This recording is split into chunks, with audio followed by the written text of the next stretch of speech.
जहाँ हम आपको करवा रहे हैं बीपीएससी 17वीं जो प्रीलिम्स आपका एग्ज़ाम जो होने वाला है, जो आपका पीटी का एग्ज़ाम होगा, उसका जुनून सीरीज़ का हम लेकर आए हैं, जिसमें आज जो हम सेट नंबर 5 करवाएंगे। सेट नंबर 4 तक करवा चुके हैं, आप लोग जाके ज़रूर देखिए। तो चलिए बढ़ते हैं क्वेश्चन की ओर। टोटल आपका क्वेश्चन की संख्या 150 है और याद रखिएगा बीपीएससी में निगेटिव मार्किंग का भी, अगर आपका 3 से गलत होता है तो आपका 1 नंबर माइनस कर दिया जाएगा। तो चलिए सेशन को शेयर कीजिए, नए हैं तो चैनल को सब्सक्राइब करके बेल आइकन प्रेस करके दोस्तों के बीच शेयर कीजिए। पहला क्वेश्चन है, पाल साम्राज्य की स्थापना कब और किसके द्वारा की गई थी? पाल साम्राज्य की स्थापना कब और किसके द्वारा की गई थी, ये आपको बताना है। 750 में धर्मपाल के द्वारा, 770 में गोपाल के द्वारा, 750 में गोपाल के द्वारा, 770 में धर्मपाल के द्वारा। इनमें से मतलब है बीपीएससी में पूछता है कि इनमें से कोई नहीं। तो पाल साम्राज्य की स्थापना की अगर हम बात करें तो ये 750 में गोपाल के द्वारा, सी आपका राइट आंसर हो जाएगा। देखिए आगे बढ़ते हैं। 8वीं शताब्दी के मध्य से पूर्व में बंगाल में अराजकता की थी। उस अराजकता को दूर करने के लिए उस क्षेत्र में अग्नि व्यक्तियों ने 750 में गोपाल नामक व्यक्ति को राजा चुन लिया। इस प्रकार गोपाल को 750 में पाल समाज का स्थापना की। गोपाल एक साधारण परिवार का जन्म व्यक्ति था। संबत उसके पिता एक सैनिक रहे थे। गोपाल ने बंगाल को उस अराजकता स्थिति से बाहर निकाला और बंगाल की एकीकरण किया। यही नहीं, उसने मगध बिहार पर भी अपना प्रभुत्व कायम कर लिया। क्वेश्चन नंबर 2 है, निम्नलिखित कथनों पर विचार करें। ठीक है, पहला क्वेश्चन है, पाल शासक गोपाल के काल में कन्नौज उत्तर भारत पे नियंत्रण के लिए पाल, प्रतिहार और राष्ट्रकूट के बीच त्रिपक्षीय संघर्ष प्रारंभ हुआ।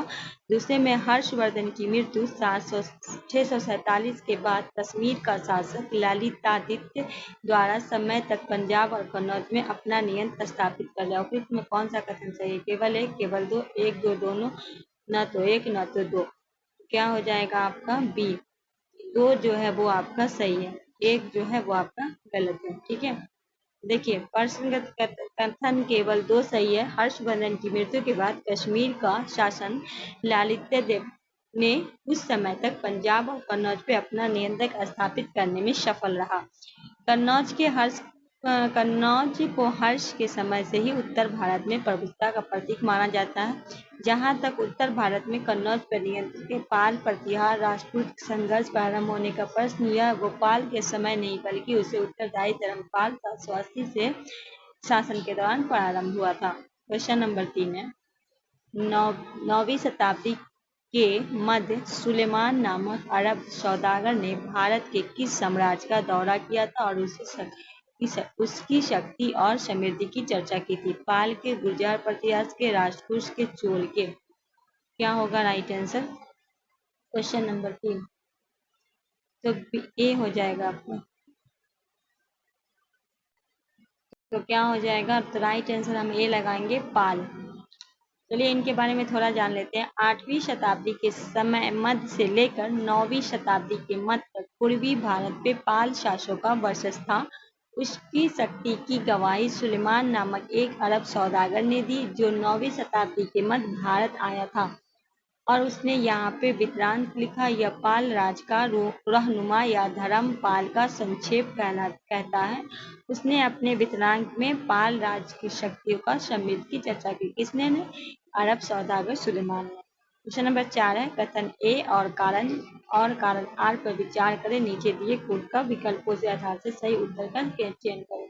चलिए हम देखते हैं क्या है क्वेश्चन। तो पहला क्वेश्चन कह रहा है, कथन कह रहा है कि बंगाल के पाल शासक के तिब्बत से भी गहरे सांस्कृतिक संबंध थे। कहा जा रहा है कि पाल शासक जो है उनको तिब्बत से भी गहरे सांस्कृतिक संबंध थे। कारण कह रहा है कि प्रसिद्ध बौद्ध विद्वान को तिब्बत आमंत्रित किया गया और उन्हें वहां बौद्ध धर्म के एक नए रूप से प्रचलित किया गया।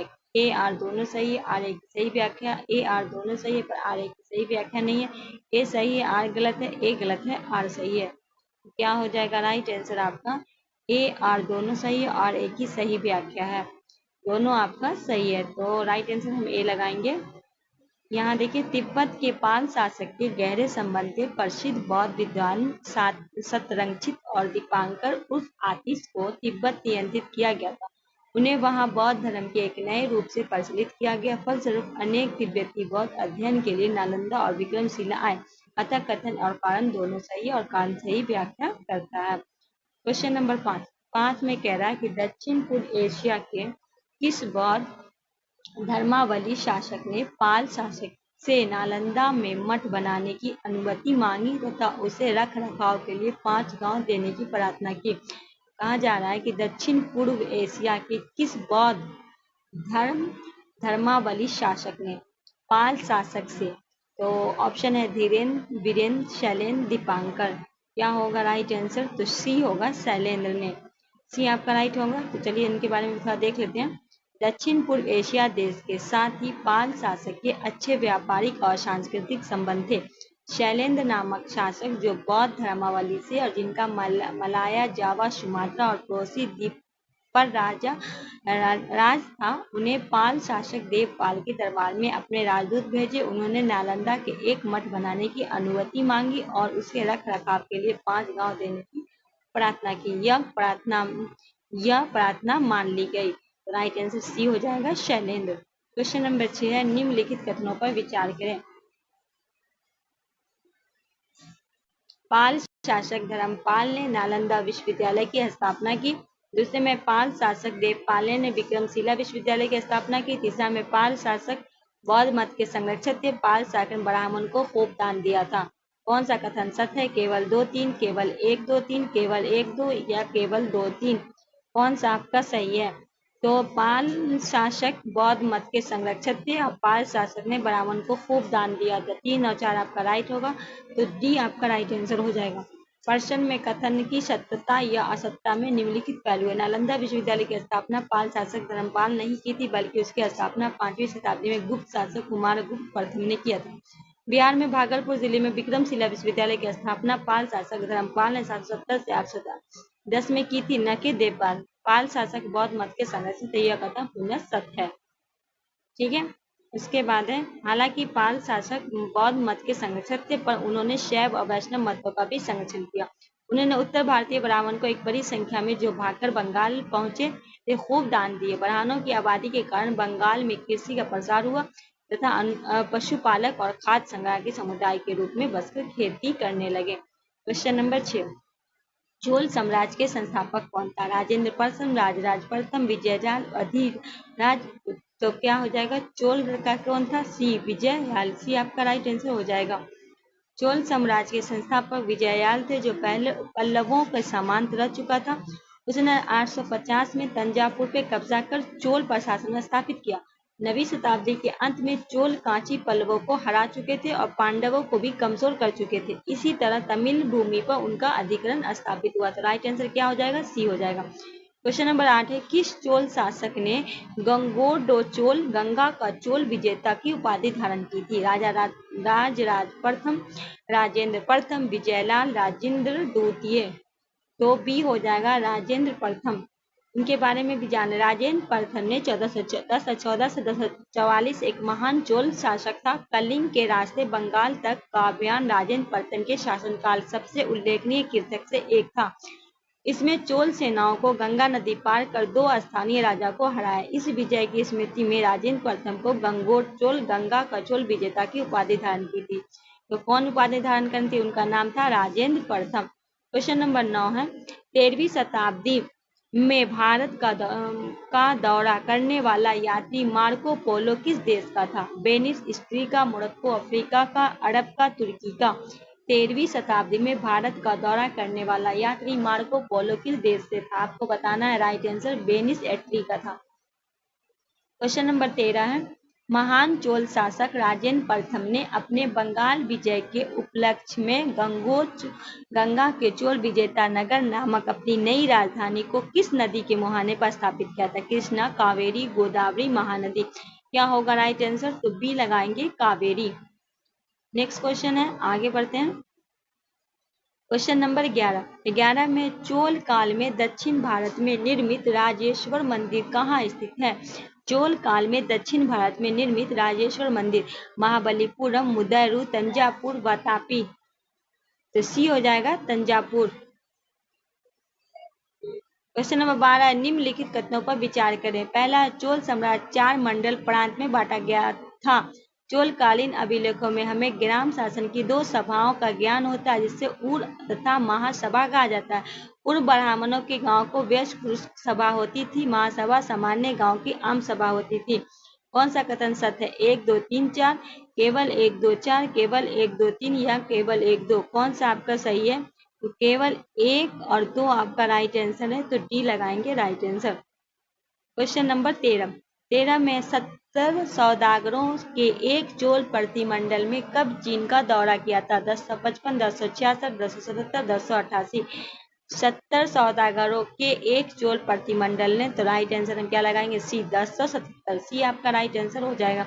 क्वेश्चन नंबर 14 है, निम्नलिखित कथनों पर विचार करें। पहला है, प्रसिद्ध दार्शनिक शंकराचार्य का जन्म 9वीं शताब्दी में कर्नाटक में हुआ था।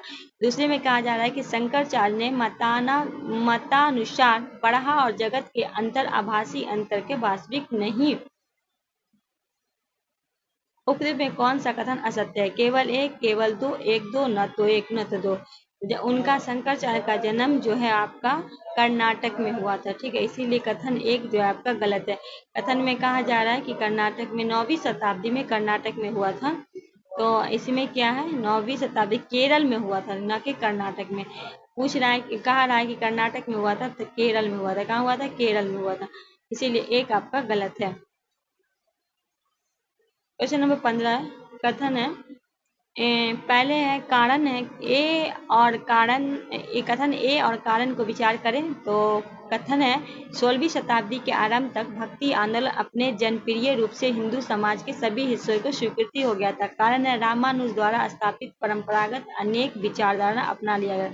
ए आर दोनों सही, आर ए की सही व्याख्या। ए आर दोनों सही, आर ए की सही व्याख्या नहीं। ए सही, आर गलत है। ए गलत है पर आर सही है। क्या हो जाएगा? तो ए आर दोनों सही है आपका, और सही व्याख्या भी करता है, तो हम राइट आंसर ए लगाएंगे। चलिए आगे बढ़ते बिना डिटेलिंग किए। क्वेश्चन नंबर 16, आबू पर्वत पे स्थित दिलवारा के जैन मंदिर का निर्माण किस वंश के शासक ने किया था? आबू पर्वत पे है, परमार वंश के शासक, गंग वंश के शासक, राष्ट्रकूट वंश के शासक, चालुक्य वंश के शासक। क्वेश्चन नंबर 16 डी होगा चालुक्य वंश के शासक। क्वेश्चन नंबर 17 है, निम्नलिखित कथनों पर विचार करें। चलिए हम कथन पे विचार करते हैं। आपके सामने है, 8वीं सदी से 12वीं शताब्दी के बीच लिखे गए कुछ धर्मशास्त्रों में समुद्र यात्रा का प्रतिबंध लगाया गया। दूसरे में कह रहा है, समुद्र यात्रा एक धार्मिक प्रतिबंध के कारण इस दौरान 8 से 12वीं शताब्दी चीन के दक्षिण पूर्व एशिया के साथ भारत में समुद्री व्यापार पे गिरावट आ गई। कौन सा कथन सही है आपका? 1, केवल 2, 1, 2 दोनों, न तो 1, तो केवल 1 आपका सही है, तो ए आपका राइट आंसर हो जाएगा। क्वेश्चन नंबर 18 है, लिंगायत या वीरशैव आंदोलन के संस्थापक वाशव और चन्नवाशव का संबंध किस वंश के राजदरबार से था? चोल से, पांडव से, कलचुरी से, चालुक्य से। लिंग यादव या वीरशैव आंदोलन के संस्थापक वाशव और चन्नवाशव का किससे था? सी होगा कलचुरी से। सी आपका राइट आंसर हो जाएगा। क्वेश्चन नंबर 19 है, सरवनगोला कर्नाटक स्थित विशाल गोमेश्वर की मूर्ति, सरवनगोला कर्नाटक स्थित विशाल गोमेश्वर की मूर्ति निर्माण किस वंश के शासक ने किया था? राष्ट्रकूट, गंग, कलचुरी, चालुक्य। क्या होगा राइट आंसर आपका? बी, गंग। क्वेश्चन नंबर 20 है, निम्नलिखित कथनों पर विचार करें। हिंदू धर्म का पूरा स्थान और प्रसार तथा बौद्ध का जैन धर्मों का निरंतर पतन 8वीं से 12वीं शताब्दी में भारतीय इतिहास की विशेषता है। जैन धर्म के 4 उपहार के अंतर्गत आभूषण और वस्त्र भी शामिल है। और तीसरे में दक्षिण भारत के भक्ति आंदोलन का नेतृत्व अनेक प्रांतीय संतों ने किया था, जो नायर और अलवार कहलाते थे। 11वीं सदी के प्रसिद्ध आचार्य रामानुज की शिक्षा अद्वैतवाद के रूप में जानी जाती है। 5वें में नगर नाथपंथी संप्रदाय की प्रेरणा गोरखनाथ थे। कौन सा आपका सत्य है? 1, 3, 5, 2, 4, 5, 2, 5, 1, 2, 3, 4। कौन सा आपका सही है? तो 1, 3, 5, ठीक है। 1 में कह रहा है कि हिंदू धर्म का पुनः स्थान, प्रसार, बौद्ध और जैन धर्मों का नियंत्रण पतन 8वीं से 12वीं शताब्दी की विशेषता है, ये भी आपका सही है। और तीसरा भी सही है और 5। राइट आंसर क्या हो जाएगा? डी। आगे बढ़ते हैं। Question number 21। कथन और कारण पर विचार करें तो उसको सही उत्तर का चयन करें। कथन कह रहा है कि पश्चिम एशिया और मध्य एशिया की घटनाएं अक्सर भारत को प्रभावित करती थी तथा 11वीं से 13वीं शताब्दी के बीच भारत में घुसपैठ के कारण बनी। कारण है कि 9वीं शताब्दी में अब्बासी राजवंश का खंडन पे अनेक महत्वकांक्षी राज्यों का उदय हुआ। ए आर दोनों सही, आर ए की सही व्याख्या। ए आर दोनों सही सही है पर आर ए की सही व्याख्या नहीं है। ए सही है, आर गलत है। ए गलत है पर आर सही है। तो ये आपका दोनों सही है, कथन भी सही है और कारण भी सही है, तो राइट आंसर हम ए लगाएंगे। चलिए आगे बढ़ते हैं। Question number 22। शाहनामा का रचनाकार और प्रसिद्ध ईरानी लेखक फिरदौसी 11वीं शताब्दी में किसके दरबारी कवि था? मोहम्मद गौरी, शहाबुद्दीन महमूद, मुइजुद्दीन मोहम्मद महमूद गजनवी। शाहनामा का रचनाकार है जो है कौन है? रचनाकार प्रसिद्ध ईरानी लेखक है फिरदौसी, जो है वो ईरान के हैं। तो वो किसके दरबारी कवि थे? तो ये थे महमूद गजनवी। डी आपका राइट आंसर हो जाएगा। ठीक है। Question number 23। क्वेश्चन नंबर 23 में महमूद गजनवी ने 11वीं शताब्दी के प्रारंभिक चरण में भारत पे कुल 17 हमले किए। आरंभिक हमले में उसे हिंदुशाही राजाओं के खिलाफ किए। हिंदुशाही राजाओं की राजधानी कहाँ थी? कहा जा रहा है, क्वेश्चन कह रहा है कि महमूद गजनवी ने 11वीं शताब्दी के प्रारंभिक चरण में भारत पर 17 बार हमला किया और आरंभिक हमले में मतलब आरंभिक में उन्होंने हिंदुशाही राजा के खिलाफ किया था। उनकी राजधानी कहाँ थी? लाहौर थी, दिल्ली थी, वैहिन थी या काबुल थी? तो कहाँ थी? वैहिन। सी आपका राइट आंसर हो जाएगा। चलिए क्वेश्चन नंबर 24 है। सूची है महमूद गजनवी का आक्रमण और सूची 2 में वर्ष है और बताना है कि कौन से वर्ष में उन्होंने कहाँ पे हमला किया था। ठीक है। तो सोमनाथ मंदिर की अगर हम बात करें तो 1025 में किया था। पेशावर की बात करें 1001 में किया था। कन्नौज की बात करें हम तो कन्नौज में 1018 में, लाहौर में 1015 में। ठीक है। तो राइट आंसर में क्या लगाएंगे? ए लगाएंगे। क्या हो जाएगा राइट आंसर? ए हो जाएगा। चलिए आगे बढ़ते हैं। Question number 25। महमूद गजनवी के सोमनाथ आक्रमण के संबंध में निम्नलिखित सत्य पर विचार करना। सोमनाथ गुजरात स्थित एक प्रसिद्ध मंदिर था जहां लाखों तीर्थयात्री प्रतिवर्ष आते थे। सोमनाथ एक प्रसिद्ध बंदरगाह भी था। तीसरे में महमूद गजनवी सोमनाथ मंदिर के शिवलिंग को नष्ट कर दिया और उससे कुछ भाग को अपने साथ गजनी ले गया। चौथे में कह रहा है कि सोमनाथ पे आक्रमण करने के बाद वापसी के क्रम में महमूद गजनवी को राजपूत एवं जाटों के दस्ते पे प्रतिरोध का सामना करना पड़ा। कौन सा कथन आपका सत्य है? केवल 1 2 3 4, केवल 1 2 3 या फिर केवल 1 2 4 या फिर 1 2 3? क्या हो जाएगा? तो इनमें जो है ना सोमनाथ मंदिर के बारे में जो कहा जा रहा है ये आपका चारों सही है। ठीक है। तो राइट आंसर हम ए लगाएंगे। ठीक। चलिए आगे बढ़ते। Question number 26। 26 में है गाढ़वाल का या गाढ़वाल राज की दूसरी राजधानी कहाँ थी? मुंगेर, पाटलिपुत्र, वाराणसी, इलाहाबाद।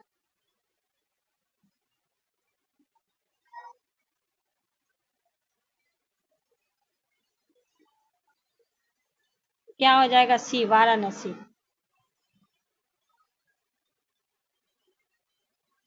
तो क्या हो जाएगा? सी राइट आंसर हो जाएगा। चलिए आगे बढ़ते हैं। क्वेश्चन नंबर 27 को। क्वेश्चन नंबर 27 है कथन और कारण पर विचार करें और विकल्प के आधार से सही उत्तर दें।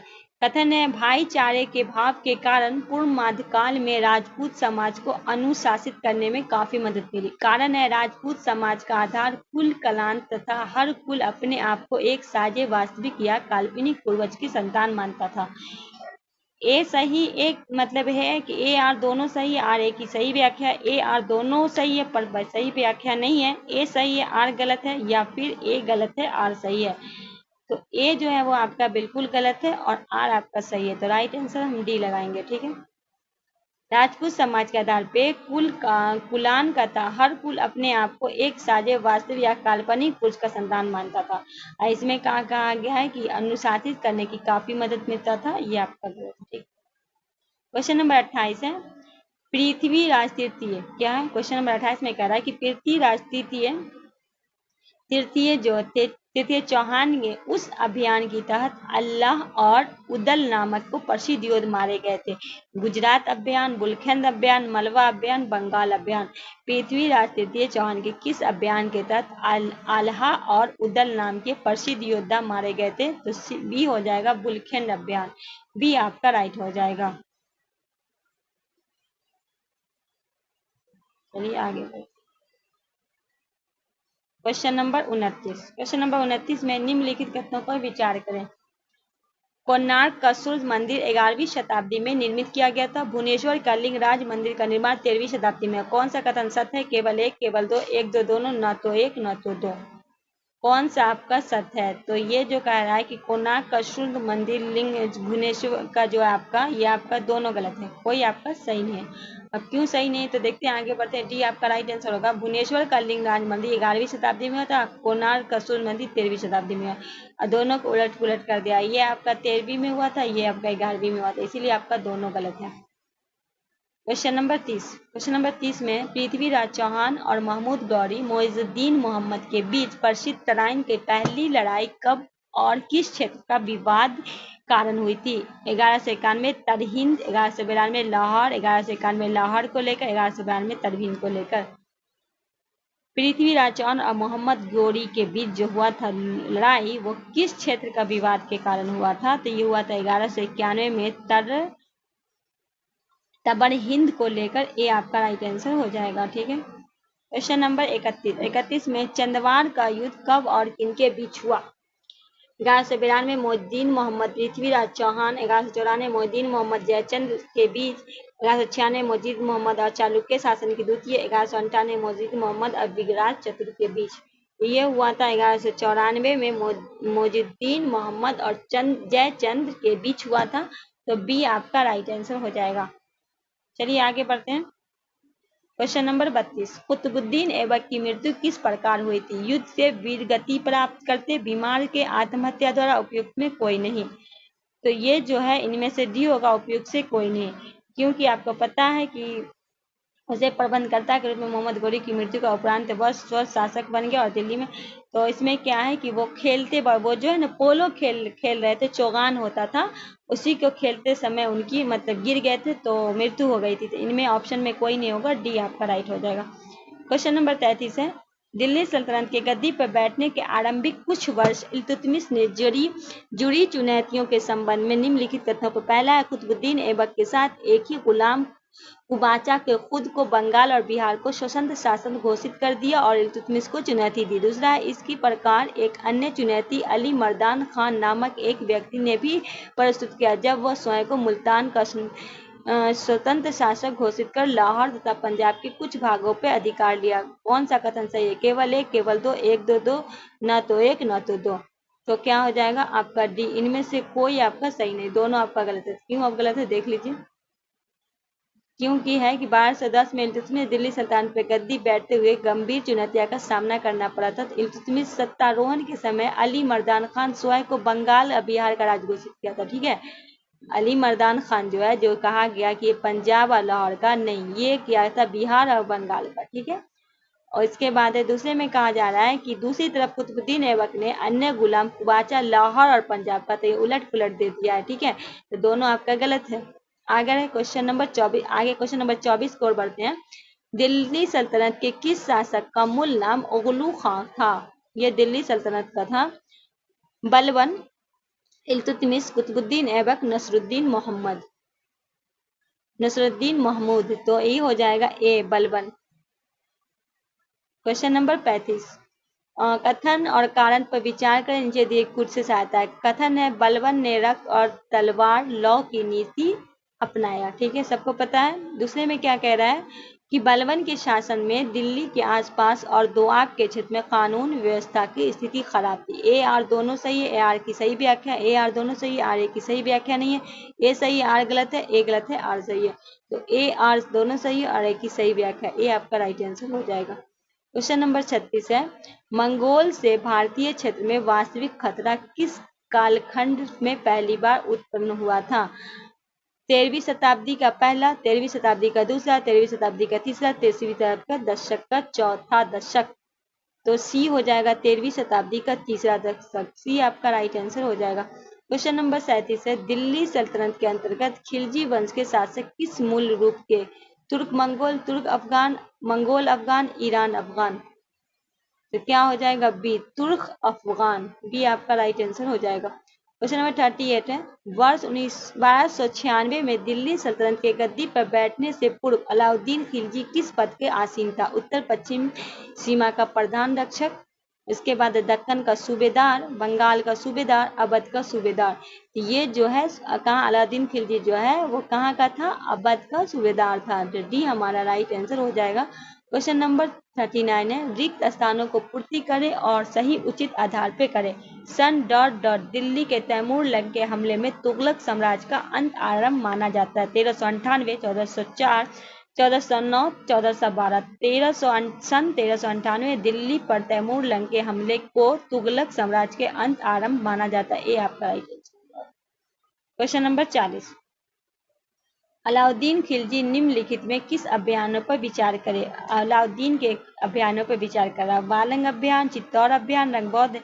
कौन सा काला मंसूर है? A B C, B A C A B, C B A. तो पहले हो जाएगा रणभौर अभियान, फिर हो जाएगा चित्तौड़, फिर होगा वालंग अभियान। डी आपका राइट आंसर हो जाएगा।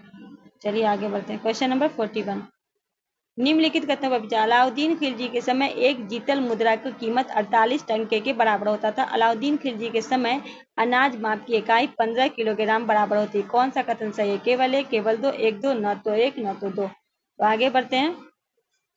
तो केवल दो की बात करें, ठीक है, वो दो जो है आपका वो सही है।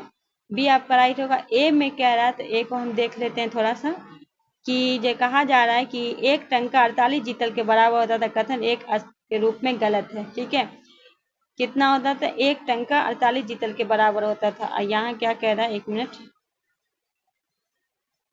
एक जीतल, एक टंका जो है 48 जीत के बराबर होता था, इसीलिए आपका गलत है। क्वेश्चन नंबर 42, कथन और कारण पर विचार करना है। ठीक है, क्या करना है? कथन और कारण पर विचार करना है।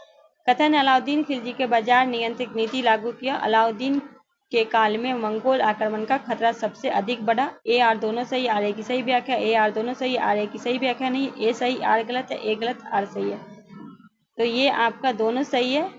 ये जो बाजार नियंत्रण का जो है अलाउद्दीन खिलजी के द्वारा किया गया था। इनके समय मंगोल आक्रमण का खतरा सबसे अधिक था। तो ए आपका राइट आंसर हो जाएगा। क्वेश्चन नंबर 43, मोरक्को अफ्रीका का प्रसिद्ध यात्री इब्ने बतूता किसके शासनकाल में भारत आया था? अलाउद्दीन खिलजी, गयासुद्दीन तुगलक, मोहम्मद बिन तुगलक, फिरोज शाह तुगलक। मोरक्को अफ्रीका थे पर इब्ने बतूता ये आए थे मोहम्मद बिन तुगलक के शासनकाल में। सी आपका राइट आंसर हो जाएगा। क्वेश्चन नंबर 44 है, मोहम्मद बिन तुगलक ने अनेक शासी प्रयोग में एक सांकेतिक मुद्रा का प्रचलन भी रहा। मोहम्मद बिन तुगलक ने सांकेतिक मुद्रा को किस धातु से जारी किया था? चांदी, कांसा, तांबा, पीतल। कहा जा रहा है कि मोहम्मद बिन तुगलक के अनेक शासी मतलब बहुत अच्छे काम सब किए, उसमें एक जो सांकेतिक मुद्रा का भी प्रचलन उन्होंने किया था। आपको बताना है कि वो किस धातु का था। वो किस धातु का था ये आपको बताना है। तो वो जो था वो कांसा का था। क्या किस था? कांसा का। बी आपका राइट आंसर हो जाएगा। क्वेश्चन नंबर 45 है, फिरोज शाह तुगलक के संबंध में निम्नलिखित कथनों पर विचार करना है। पहला है, फिरोज शाह तुगलक के संतों को मजार पे इबादत के लिए मुस्लिम स्त्रियों को जाने पर रोक लगा दी। फिरोज शाह तुगलक ने ब्राह्मणों को जजिया कर देने से मुक्त रखा। वह दिल्ली सल्तनत का पहला शासक था जिसने हिंदू धर्म और संस्कृति फारसी में अनुवाद कराने की कदम उठाए। फिरोज शाह तुगलक ने सार्वजनिक निर्माण के लिए याद किया जाता है। कौन सा कथन आपका सही है? तो हो जाएगा आपका एक सही है, 3 चाहिए और 4 सही है। ठीक है, तो क्या हो जाएगा राइट आंसर? सी हो जाएगा। क्वेश्चन नंबर 46, ख्वाजा जहां नामक प्रसिद्ध वजीर दिल्ली सल्तनत के शासक का था। अलाउद्दीन खिलजी, मोहम्मद बिन तुगलक, फिरोज शाह तुगलक, इल्तुतमिश। ख्वाजा जहां नामक प्रसिद्ध वजीर दिल्ली सल्तनत के किस शासक का था? तो बी हो जाएगा मोहम्मद बिन तुगलक। क्वेश्चन नंबर 47, सल्तनत कालीन विभाग के सूचीकार सम्मिलित किए गए सूची दिए गए कूट पे सही उत्तर देना। इधर सूची 1 है, इधर सूची 2 है।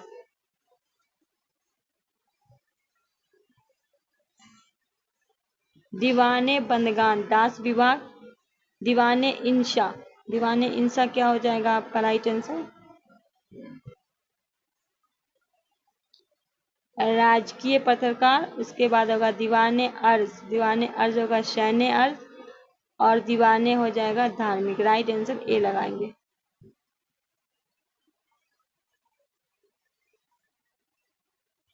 48 है, सल्तनत कालीन में प्रशासनों में शाही कारखानों में प्रभारी अधिकार को क्या कहा जाता है। काजी, वकील कदर, बरीद, आरिज ममालिक।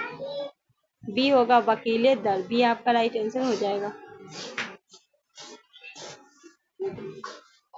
49 निम्नलिखित में कौन सा विकल्प दिल्ली सल्तनत के प्रशासन की इकाइयों के ऊपर नीचे क्रम में सही प्रदर्शित करता है। सिख, सूबा, परगना, गांव। परगना, सिख, सूबा, गांव। सूबा, परगना, सिख, गांव। सूबा, सिख, परगना। कौन सा क्रम आपका सही है। तो पहले सूबा होगा, फिर सिख होगा, फिर परगना होगा, फिर गांव होगा। डी आपका राइट आंसर हो जाएगा। क्वेश्चन नंबर 50 में भी आपका सूची आपका दिया हुआ सल्तनती पद है और उसमें कृतकार्य है। ठीक है, तो उसको हम मिलाएंगे आपके सामने। मुकदम जो थे वो क्या थे, तो वो मुखिया थे। बरीद थे जासूस। खुद थे भूस्वामी। अमील थे परगना के प्रमुख। राइट आंसर बी लगाएंगे। 51 है, कारण और विचार कीजिए। तो कथन में सल्तनतकालीन राज में प्रकृति औपचारिक अर्थ इस्लामिक था। उलमा धार्मिक प्रमुख के राज की नीतियां दखल देने के व्यापक अधिकार प्राप्त करता है। ए आर दोनों सही है, आर की सही व्याख्या। ए आर दोनों सही है, आर की सही व्याख्या नहीं। ए सही है, आर गलत है। ए गलत है, आर सही है। तो राइट आंसर सी हो जाए। ए सही है पर आर गलत है। 52 है, सल्तनतकालीन प्रशासन के संबंध में जवाबित शब्दावली का अर्थ है। क्या अर्थ था। तो शरीयत कानून, सुल्तान कानून, कृषि उपज का अधिवेश, व्यापार पर लगाया गया जानलेवा जाने वाला एक चुंगी कर। तो बी हो जाएगा सुल्तान का कानून। बी आपका राइट आंसर हो जाएगा। क्वेश्चन नंबर 53 है, बहमनी साम्राज्य कब अस्तित्व में आया। 1317, 1327, 1337, 1347। बी हो जाएगा 1347। डी आपका राइट आंसर हो जाएगा। क्वेश्चन नंबर 54 है, विजयनगर और बहमनी साम्राज्य के बीच टकराव का प्रमुख मुद्दा तुंगभद्रा दो आब किन दो नदियों के बीच है। गोदावरी तुर्कभद्रा, नर्मदा तुर्कभद्रा, कृष्णा तुर्कभद्रा, ताप्ती और तुर्कभद्रा। तो सी होगा कृष्णा और तुर्कभद्रा। चलिए आगे बढ़ते हैं। क्वेश्चन नंबर 55, महान सम्राट कृष्णदेवराय का संबंध विजयनगर सम्राट के किस वंश से था। संगम, अरीवडु, सुलूभ सुलभा, तुलुभ तुलवा। तो डी हो जाएगा तुलुभ तुलवा। डी आपका राइट आंसर हो जाएगा।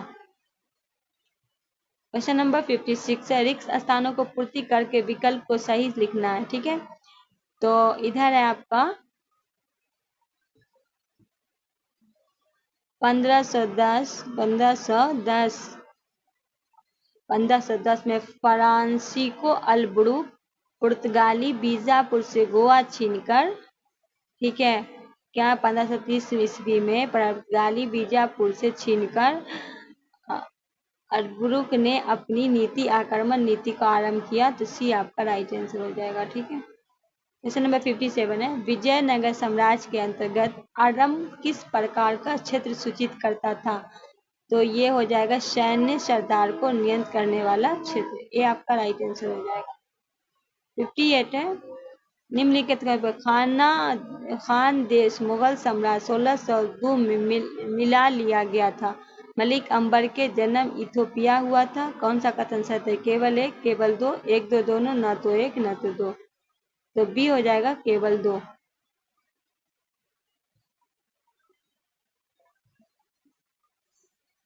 59 है, मलिक अंबर के ठेके इजारा पे जमीन देने की व्यवस्था लागू की गई थी। मलिक अंबर ने पुराने जब्ती व्यवस्था को त्याग दिया था। किसानों के लिए तबाही का कारण था। असत्य कथन का चयन करना है। केवल एक, केवल दो, एक दो, न तो एक न तो दो। तो सी हो जाएगा एक और दो दोनों। क्वेश्चन नंबर 60 है, निम्न कथनों पर विचार कर। अकबर के पहले इब्राहिम कुतुब शाह कैथोलिक मिशनरियों को अपने सूबेदार के नियंत्रित किया था।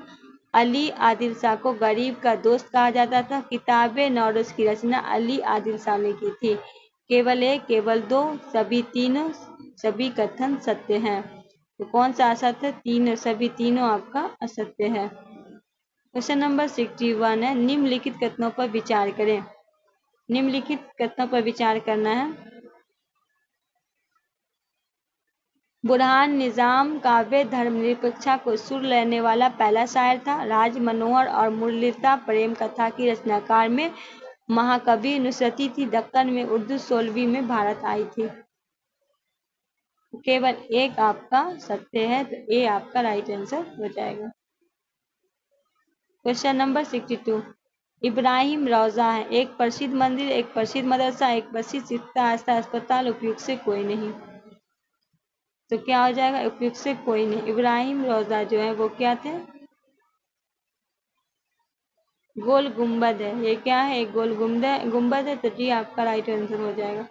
शीघ्र धीरे निम्न कथनों पर विचार करें। अकबर द्वारा किए गए व्यवस्था आरंभ की गई जिसमें जात मनसब बढ़ाए दिए गए, चुंदिया अमीरों की अधिक संख्या में रखने की अनुमति दी। मुगल शासन में जमादामी दस्तावेज राजस्व विभाग में लेखा जोखा था। कौन सा आपका सही है? तो केवल एक आपका असत्य है। कौन सा असत्य है? केवल एक आपका असत्य है। क्वेश्चन नंबर 64 है, निम्न कथनों पर विचार करें।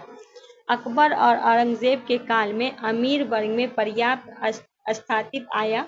मुगल अमीर वर्ग के विदेशों में भरमार की गई। एक दूसरी दो दरबारी सेवा में आने के लिए प्रेरित करता। यह कथन किसका है?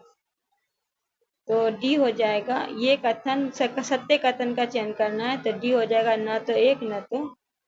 65 है, निम्न कथनों पर विचार करें।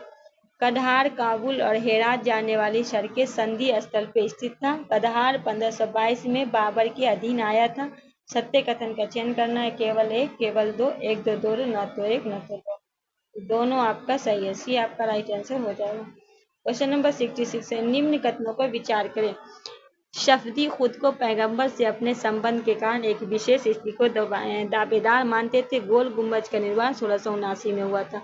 सत्य कथन का चयन करना है, केवल एक, केवल दो, एक दो दो, न तो एक न तो दो। तो केवल एक आपका सही है। ठीक है। क्वेश्चन नंबर 77 है, निम्न कथनों पर विचार करें।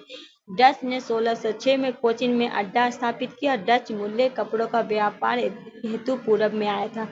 असत्य कथन का केवल एक, केवल दो, एक दो दो, न तो एक न तो दो। दोनों आपका गलत है। ठीक है, क्योंकि ये कोचिन नहीं आया था, 1600 में गोलकंडा में आया था। ठीक है। क्वेश्चन नंबर 68 है, निम्न कथनों पर विचार करें। 1618 में अंग्रेज ने जहांगीर को रॉल पिच की सहायता से फरमान प्राप्त की। अंग्रेज ने 1622 में ईरानी फौजों की मदद से हरमुज पे कब्जा कर लिया। कौन सा आपका सही है? केवल एक, केवल दो, एक दो दो, न तो एक न तो दो। तो बी होगा दो। बी आपका राइट आंसर हो जाएगा। क्वेश्चन नंबर 69 है,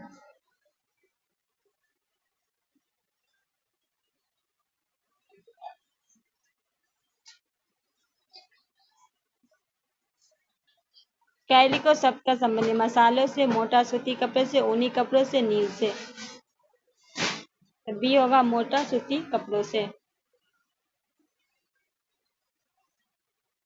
क्वेश्चन नंबर 70 है, निम्न कथनों पर विचार करें। आगरा और फतेहपुर सिकरी लंदन से भी बड़े हैं, जो उन यूरोप सबसे बड़े नगरों का एक था। टॉमस रो का कथन है। दूसरा है, जूस्ट पादरी मसूद जहांगीर के दरबार में आया था। कौन सा असत्य है? केवल एक, केवल दो, एक दो, न तो एक न तो। आपका दोनों गलत है। ठीक है, सी आपका राइट आंसर हो जाएगा। 71 है, आस्त्रखान अवस्थित है। कहाँ अवस्थित है? अजर एवं बाकू नदी के मुहाने पे बाकू और अरल नदी के मुहाने पे डैनबू और बाकू नदी पे बाकू और बेलगा नदी पे। तो क्या हो जाएगा? बाकू और बेलगा नदी। डी आपका राइट आंसर हो जाएगा। क्वेश्चन नंबर 72 है, निम्न कथनों पर इब्राहिम आदिल शाह के राज में मोहरी राज पेशवा पद पे पहुंचा। अहमदनगर राज में नकाबी सैनिक एक भूस्वामी तत्व। कौन सा कथन सत्य है? केवल एक, केवल दो, एक दो दोनों, न तो एक न तो दो। तो केवल दो आपका सही है। बी आपका राइट आंसर हो जाएगा। क्वेश्चन नंबर 73 है, निम्न कथनों पर विचार करें। मेहराब और गुंबद तुर्क या मुस्लिम आविष्कार थे। अलाई दरवाजा का निर्माण कुतुबुद्दीन ऐबक ने कुतुब मीनार के पास करवाया था। कौन सा कथन आपका सही है? न तो एक न तो दोनों आपका गलत है, क्योंकि अलाई दरवाजा का अलाउद्दीन ने करवाया था, न कि कुतुबुद्दीन ऐबक। ठीक है। क्वेश्चन नंबर 74, निम्न कथनों पर विचार। अलाई दरवाजा अवस्थित गुंबद सही वैज्ञानिक ढंग से बनाया पहला गुंबद है। जलालुद्दीन खिलजी ने सीरी को अपनी राजधानी बनाई थी। कौन सा कथन सत्य है? केवल एक, केवल दो, एक दो, न तो एक न तो दो। तो क्या हो जाएगा? केवल एक आपका सही है, ये आपका राइट आंसर हो जाएगा।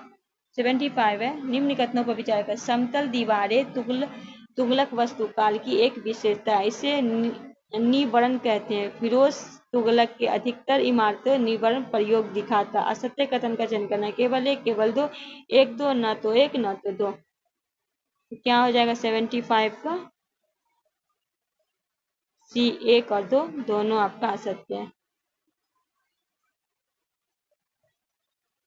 76 है, अमृतपूर्ण पुस्तक का संबंध है योग से, कर्मकांड से, दैनिक जीवन से, पारलौकिक जीवन से।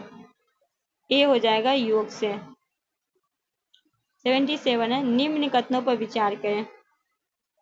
भारत में चिश्ती सिलसिले की शुरुआत ख्वाजा मोइनुद्दीन चिश्ती ने किया। रामानुज रामानंद के शिष्य थे। रामानंद ने विष्णु की जगह राम का आराधना बल दिया। तो क्या हो जाएगा? बी, रामानुज रामानंद के शिष्य थे। ये आपका गलत है। ठीक है, बी आपका राइट है। क्वेश्चन नंबर 78 है, हकायक एक हिंदी नाम पढ़ ग्रंथ लिखा था। अब्दुल वाहिद बिलग्रामी, हजरत निजामुद्दीन औलिया, बख्तियार काकी, सैयद हुसैन तौहीद। ए होगा अब्दुल वाहिद बिलग्रामी, ये आपका राइट आंसर हो जाएगा। क्वेश्चन नंबर 79 है, निम्न कथनों पर विचार करें। भारतीय शस्त्र ग्रंथ राग दर्पण में फारसी में अनुवाद मोहम्मद बिन तुगलक के काल में हुआ था। मान कौतुल ग्रंथ युद्ध में संबंधित ग्रंथ है। बंगाल के नुसरत शाह ने महाभारत और रामायण को फारसी में अनुवाद किया। कौन सा कथन आपका असत्य है? तो सभी तीनों आपका असत्य है। तीनों जो आपका असत्य है, डी लगाएंगे राइट आंसर। क्वेश्चन नंबर 80, निम्न कथनों पर विचार करें। फतवाए आलमगीरी एक विधि संहिता है। अमीर खुसरो का जन्म उत्तर प्रदेश के बदायूं में 1552 में हुआ था। कौन सा कथन सत्य है? केवल एक, केवल दो, एक दो दो, न तो एक न तो दो। सी, दोनों आपका सही है। 81 है, निम्न कथनों पर विचार करें। हेमचंद सूरी का योगदान संस्कृत के विकास में उल्लेखनीय रहा। मिताक्षर की रचना विदेश्वर ने किया था। कथन का चयन करना है। केवल एक, केवल दो, एक दो दोनों, न तो एक न तो दो। तो सी होगा एक और बी दोनों, मतलब। क्वेश्चन नंबर 82 है, रबाब और सारंगी जैसे वाद्य यंत्र एक नई संगीत पद्धतिया के आविर्भाव हुआ था। अरबों के साथ, तुर्कों के साथ, मंगोलों के साथ, उपयुक्त से कोई नहीं। तो बी हो जाएगा तुर्कों के साथ। क्वेश्चन नंबर 83 है, शेर शाह का संबंध निम्न कथनों पर विचार करें। शेर शाह के अंतिम अभियान कलिंजर के खिलाफ था। कलिंजर अभियान में जीतने के बाद शेर शाह की मृत्यु हो गई। शेर शाह के उत्तरदायी इस्लाम शाह बना। कौन सा कथन सही है? केवल एक, तीन, केवल एक दो, एक दो तीन, एक दो तीन। तो ये आपका तीनों सही हो जाएगा। डी हम लगाएंगे राइट आंसर। 84 है, शेर शाह के शासन काल में गांव के स्थानीय मुखिया को कहा जाता था। मुकदम, सौदागर, जमींदार, मुशफ़े, मुसफ़ान। ए हो जाएगा मुकदम। क्वेश्चन नंबर 85 है, शेर शाह के प्रशासनिक व्यवस्था के संबंध में कथनों पर विचार करें। पहला, कई गांव समूह के परगना कहलाया जाता था। परगना से ऊपर की इकाई को चक्र कहा जाता, जो कि मुशफ़े मुशाफिन के अंतर्गत आता था। कौन सा कथन सत्य है? केवल एक, केवल दो, एक दो, न तो एक न तो दो। तो राइट आंसर ए लगाएंगे, केवल एक। क्वेश्चन नंबर 86 है, शेर कालीन मुद्रा व्यवस्था के संबंध में कौन सा कथन सत्य है? चांदी के सिक्कों को दाम कहा जाता था। तांबे के सिक्कों रुपया कहा जाता है। उपयुक्त से एक से अधिक, उपयुक्त से कोई नहीं। तो डी हो जाएगा। डी आपका राइट हो जाएगा। क्वेश्चन नंबर 87 है, शेर शाह के शासन काल में राज का हिस्सा भूमि उपज कितना था? 1/2, 1/4, 1/3, इनमें से कोई नहीं। तो कितना था? शेर शाह के जमाने में क्या था? 1/3 था। सी आपका राइट आंसर हो जाएगा। क्वेश्चन नंबर 88 है, दिल्ली सल्तनत के दौरान गज़ सिकंदरी नामक गज़ का एक नया माप किसने शुरू किया था? फिरोज शाह, तुगलक, सिकंदर लोदी, बहलोल लोदी, उपयुक्त से कोई नहीं। तो किसने किया था? सिकंदर लोदी। बी आपका राइट आंसर हो जाएगा। क्वेश्चन नंबर 89 है, आदिल शाह ने विक्रमाजीत की उपाधि किसे प्रदान की थी? इस्लाम शाह को, हेमू को, बैरम खां को, इनमें से कोई नहीं। आदिल शाह ने किसको? हेमू को। बी आपका राइट हो जाएगा। क्वेश्चन नंबर 90, अकबर के शासनकाल के संबंध में सूची है। इधर भूमि प्रकार, इधर विशेषताएं हैं। ठीक है, इधर क्या है? भूमि प्रकार, इधर इसकी विशेषताएं हैं। पोलज का हो जाएगा प्रत्येक वर्ष जुताई जाने वाली भूमि। परती हो जाएगा खेत की योग्य नहीं। उसके बाद चांचर होगा 2 या 3 वर्ष में पड़ती हुई भूमि। बंजर होगा 3 वर्ष से अधिक पड़ती हुई भूमि। सी आपका राइट आंसर हो जाएगा। क्वेश्चन नंबर 91, मनसबदारी व्यवस्था के संबंध में निम्नलिखित कथनों पर विचार करें। ठीक है, अकबर के शासनकाल में सबसे कम मनसब 10 तथा सबसे अधिक 5000 रहा। अकबर के अंतिम दौर में सबसे ऊंचे मनसब को 5000 से बढ़ाकर 7000 किया। कौन सा कथन सत्य है? केवल एक, केवल दो, एक दो, न तो एक न तो दो। तो ये हो जाएगा सी, एक और दो दोनों। क्वेश्चन नंबर 92 है, मुगल कालीन प्रशासनिक व्यवस्था के संबंध में निम्नलिखित कथनों पर विचार करें। मीर बख्शी मुगल कालीन साम्राज्य के गुप्तचर की सूचना सेवाओं को प्रमुख होता था। मुगल काल में गुप्तचर अधिकारी का कबियानवीश कहा जाता था। मुगल काल की सूचना अधिकारी को बरीद कहा जाता था। कौन सा आपका कथन सत्य है? केवल एक, केवल दो, केवल 1 2 3 या 1 2 3? केवल एक। मीर बख्शी मुगल साम्राज्य के गुप्तचर सूचना सेवाओं का प्रमुख होता था। ये आपका राइट आंसर हो जाएगा।